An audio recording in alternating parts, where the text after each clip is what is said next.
So you think of a show like 30 Rock, even 10 or 15 years ago, bless you, I think.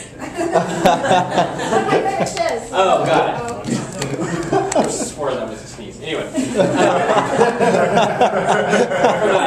From a content standpoint, you think of it 10 years ago, you would hear things like must-see TV on Thursday nights with friends or whatever. By the way, I don't know if anybody's watched Friends lately. That show has not aged well. Like, it drives me absolutely crazy. It's not just like they're out dressed not well anymore, but something about the laugh track, and I don't know. The shows are much better now, I think. I don't know. But anyway, 10 years ago with must-see TV, you had one chance to see that show. You came home and you made sure you were home at 7 o'clock or whatever time it was on to make sure and watch that show. Well, millennials don't have any concept of the idea of must-see TV because they can watch that content online the next day. They can rent it on Netflix when the full season's out. They can TiVo it. They can watch it on their phone. They can get it through their Xbox. They have so many unlimited options now to get to content that is the major change. So, you know, we look at numbers all the time. People are watching more TV than they ever have in the history of television. It's at its highest usage ever. But the way that people are watching TV is what's dramatically changing how we approach what we do.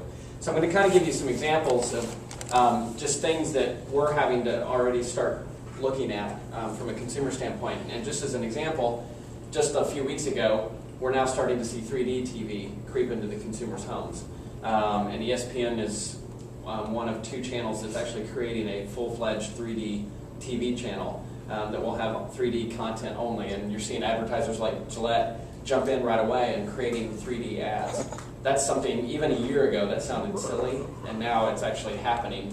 And some of the World Cup games debuted in 3D. Obviously, a lot of this was driven by the movie world kind of pushing that business. And now I think TV is saying, we want some of that action. But it's going to be interesting to see if something like that really catches on, because I don't know how many people want to sit at home with glasses. Yeah. So that's going to be what we're going to have to figure out, but that could be the evolution of TV. So what we actually have done at Barak is, and I would love to take you guys if we had more time, but we've actually created what's called a media lab. And what we do, we have a whole room dedicated to this, and what we are doing is constantly updating the media lab with new technology that our consumers are using. And the purpose of that actually was originally intended internally with our teams to kind of elevate their awareness of what consumers are doing, because not all of us can afford every new gadget that comes along, but as an agency we should know what's happening. And we actually started using it with our clients and found that that was a really smart and way for us to engage on those topics with our clients, because they really, in most cases, are not the target that we're after.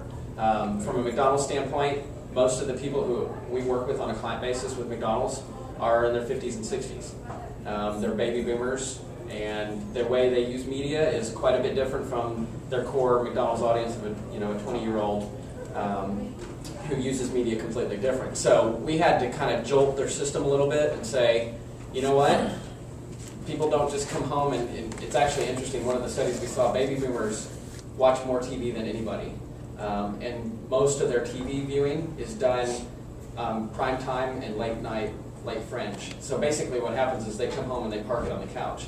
Well, millennials don't watch TV that way. You guys watch it on the go. You watch it later. You watch it in the morning.